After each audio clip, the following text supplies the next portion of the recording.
বিসমিল্লাহির রহমানির রহিম। সম্মানিত দর্শক ও শ্রোতাবিন্দু ও আমার হোমিওপ্যাথি কলেজের ছাত্রছাত্রী ভাই বোনেরা ও আমার তরুণ ডাক্তার ভাইরা, সবার প্রতি শ্রেণীমতো সালাম ও আন্তরিক ভালোবাসা দিয়ে আমার সংক্ষিপ্ত আলোচনা শুরু করতে যাচ্ছি। আমি ডাক্তার মোহাম্মদ আব্দুল সাত্তার, ডিএইচএমএস, ঢাকা। আমি আজকে আলোচনা করব রক্ত স্বল্পতা রোগের কারণ, লক্ষণ ও তার প্রতিকার। রক্তের লোহিত কণিকাগুলি অথবা উহার উপাদান সমূহে রক্তরঞ্জক দ্রব্য যদি ঘাটতি হয়ে যায় বা গুণের কোনো তারতম্য ঘটে বা গুণের অপকর্ষ ঘটলে আমরা সাধারণত রক্ত স্বল্পতা হইয়াছে বলি। তাহলে কি রক্তের লোহিত কণিকাগুলি অথবা উহার উপাদান সমূহের যদি গুণের তারতম্য হয় বা ঘাটতি দেখা যায় বা রক্তরঞ্জক দ্রব্য যদি ঘাটতি পড়ে, তাহলেই সাধারণত এই রক্ত স্বল্পতা রোগ দেখা দেয়। রক্ত স্বল্পতা রোগ সাধারণত দুই প্রকার। একটা হচ্ছে সাধারণ রক্ত স্বল্পতা, আর একটা হচ্ছে সাংঘাতিক ধরনের রক্ত স্বল্পতা। সাধারণ রক্ত স্বল্পতা, প্রথমে সাধারণ রক্ত স্বল্পতা সম্পর্কে আপনাদের কিছুটা ধারণা দিই। সাধারণ রক্ত স্বল্পতা রোগের লক্ষণ: বল ক্ষয়, ক্ষুধামন্দা, অজীর্ণতা, শিরপীড়া, তারপর শিরঘূর্ণন, শরীরের তাপমাত্রা কমে যাওয়া, দুর্বল হয়ে যাওয়া, অলস, অবসন্নতা, শ্বাসকষ্ট, বুক ধড়ফড় করা, এই সমস্ত লক্ষণ দেখা দেয়। এখন এই সাধারণ রক্ত স্বল্পতা রোগের কারণ কি? কারণগুলো আপনারা জানেন। এই রোগের কারণ হচ্ছে অস্বাস্থ্যকর স্থানে বসবাস করা, তারপরে যেখানে কোনো আলো বাতাস নাই, অন্ধকারাচ্ছন্ন এমন জায়গায় বসবাস করা, তারপর পুষ্টিকর খাদ্যের অভাব, সুনিদ্রার অভাব, অর্থাৎ পরিপূর্ণ নিদ্রা যাদের না হয় বা অতিরিক্ত রাত যারা জাগে, তারপর অধিক পরিশ্রম করা, তারপর আবার কিছু আছে আলস্য জীবনযাপন করে।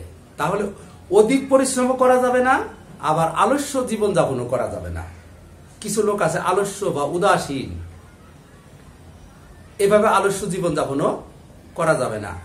তারপরে কিছু লোকের হজম শক্তির অভাব থাকে, অত্যাধিক পরিমাণ রজচাপ থাকে মহিলাদের, তার অশ্ব পীড়া, মলদ্বার দিয়ে রক্ত নির্গিত হয় অনেকের। শরীর হইতে অধিক পরিমাণে যদি রক্ত রস যদি ক্ষয় হয়ে যায়, তাহলেও সাধারণত এই রক্ত ঘাটতি রোগ দেখা দেয়।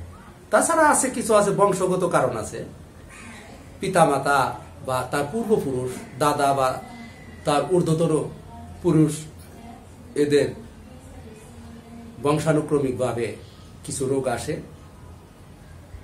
উত্তরাধিকার সূত্রে দেওয়া পায়া থাকে, আমরা বলি বংশগত রোগ। এই বংশগত কারণেও রক্ত স্বল্পতা রোগ দেখা দেয়।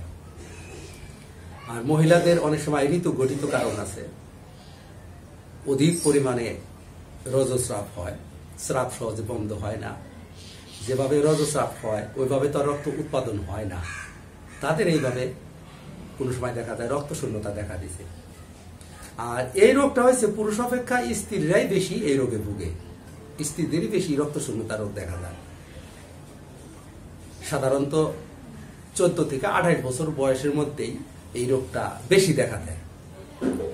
সব বয়সে বেশি কম বেশি আছে, তাহলেও সবচাইতে 14 থেকে 28 বছর বয়স পর্যন্তর মধ্যেই ঝুঁকি বেশি, এই রক্ত স্বল্পতা রোগ এই সময়ের মধ্যে বেশি দেখা দেয়। এখন আসেন সাংঘাতিক ধরনের রক্ত স্বল্পতা। সাংঘাতিক ধরনের রক্ত স্বল্পতার প্রথমে লক্ষণ জানিয়ে দেই।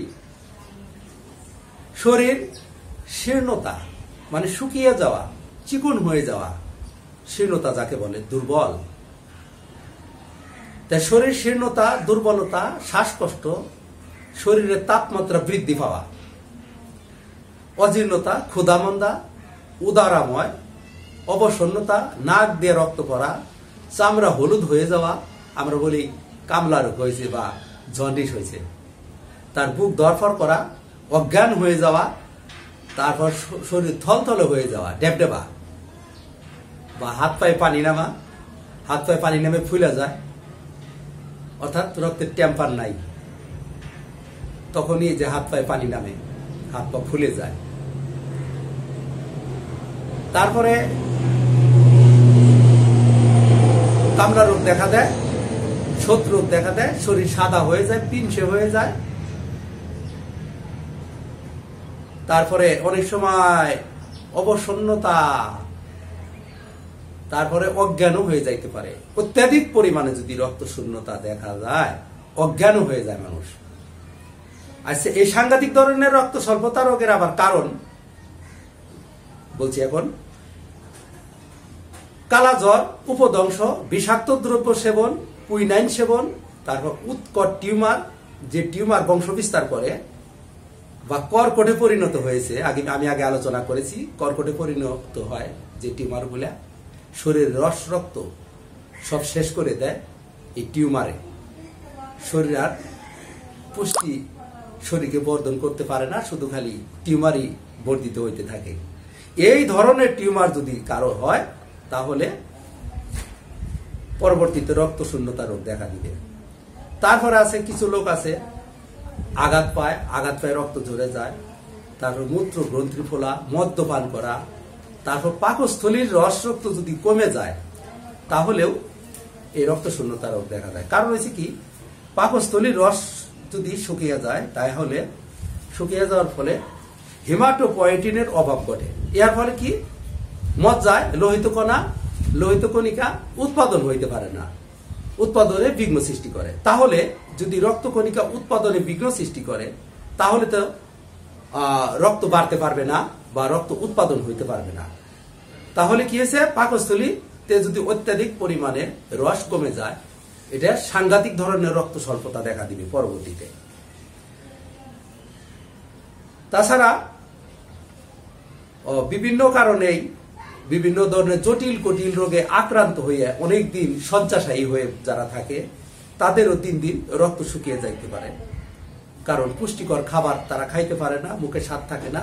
যেমন ম্যালেরিয়া জ্বর, দীর্ঘদিন বিছানায় ভোগার পর দেখা যায় শরীরে দুর্বল রক্ত শূন্যতা দেখা দিচ্ছে। এইভাবে যদি রক্ত শূন্যতা দেখা যায়, এই রোগটা কয়েক সপ্তাহ থেকে শুরু করে কয়েক বছর স্থায়ী লাভ করে। এই যে দীর্ঘদিন যাবৎ মানুষ মাঝে মাঝে এক ব্যাগ করে রক্ত ভরে, রক্ত তো উৎপাদন হচ্ছে না, যে কোনো বিঘ্ন সৃষ্টি হয়েছে। কিন্তু এরা তো হোমিওপ্যাথিক ডাক্তারের কাছে আসে না।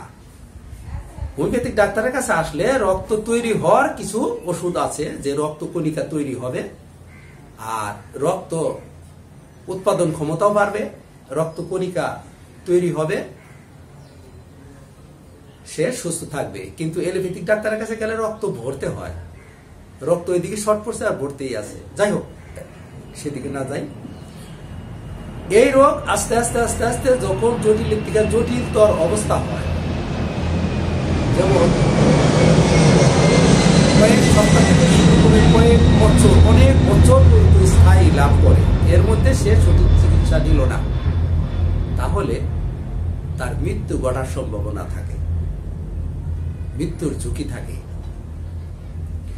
যাই হোক, এই রোগের হোমিও কিছু ওষুধ আমি আলোচনা করছি। হোমিওপ্যাথিক চিকিৎসা, অধিক পরিমাণে যদি রস রক্ত শরীর থেকে ক্ষয় হয়ে যায়, রস রক্ত বীর্য ক্ষয় হয়ে যায়, তাহলে শ্রেষ্ঠ কয়েকটা ওষুধ আছে, যেমন চায়না, এসিডফস, কার্বোভেস, ফেরামফস,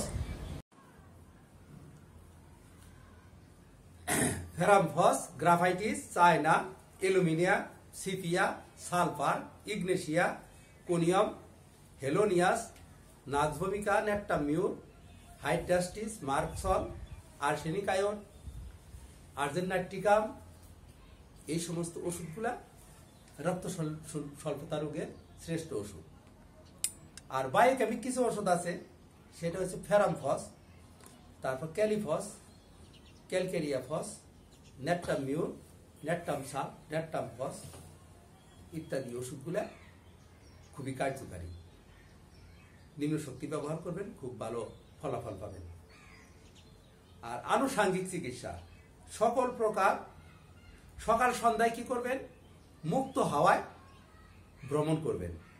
তা নদীর পানিতে গোসল করতে পারলে ভালো, আর নদীর পানিতে গোসল করলে ভালো, আর পানির মধ্যে একটু লবণ দিয়ে ভালো করে পানিতে ফুটিয়ে কুসুম কুসুম গরম পানি যদি গোসল করা যায় গরম পানিতে, তাহলে খুবই উপকার পাওয়া যায়। আর কুলেখাড়া শাকের ঝোল রক্ত স্বল্পতা রোগীদের জন্য খুব উপকারী। তারপরে মহিষ বা পাঠার যকৃৎ বা মেটুলি যদি খাইতে পারেন, তাহলে খুব দ্রুত রক্ত তৈরি হবে। মজ্জায় যখন খুব দ্রুত রক্ত তৈরি হবে, রোগী খুব তাড়াতাড়ি সুস্থ হয়ে যাবে। কোন ক্ষেত্রে? যেগুলা অধিক পরিমাণে রক্ত শূন্যতা দেখা দিছে, তাদের এইভাবে মহিষ বা পাঠার মেটুলি বা যকৃৎ যদি ভুনা করে খাওয়াইতে পারে, খুব তাড়াতাড়ি আপনারা উপকার পাবেন। তারপরে আরো কিছু ওষুধ আছে, নিয়ম কানুন আছে। যেমন সকাল সন্ধ্যা মুক্ত হয় তো ভ্রমণ করবেন। পালনীয় কিছু নিয়ম আছে, সেটা হলো আলস্য জীবন যাপন করা যাবে না, অর্থাৎ অধিক পরিমাণে ঘুমানো যাবে না। আবার অনিদ্রায়ও রাত্রি যাপন করা যাবে না। ঘুমের অভাব, রাত জাগা, এটাও ক্ষতিকর। অধিক পরিমাণে আহার করা যাবে না, আবার না খেয়েও থাকা যাবে না। অনেকে সকালে খাওয়া বিকালে খায়, খাওয়ার কোনো নিয়ম নীতি নাই, এরকম ভাবে করা যাবে না। সময় মতো গোসল, সময় মতো খাওয়া, সময় মতো ঘুম, নিয়ম মেনে চলতে হবে। তারপরে অনেকে আছে ভাত খাওয়ার পর ছোটাছুটি করে, এটা খুবই ক্ষতিকর।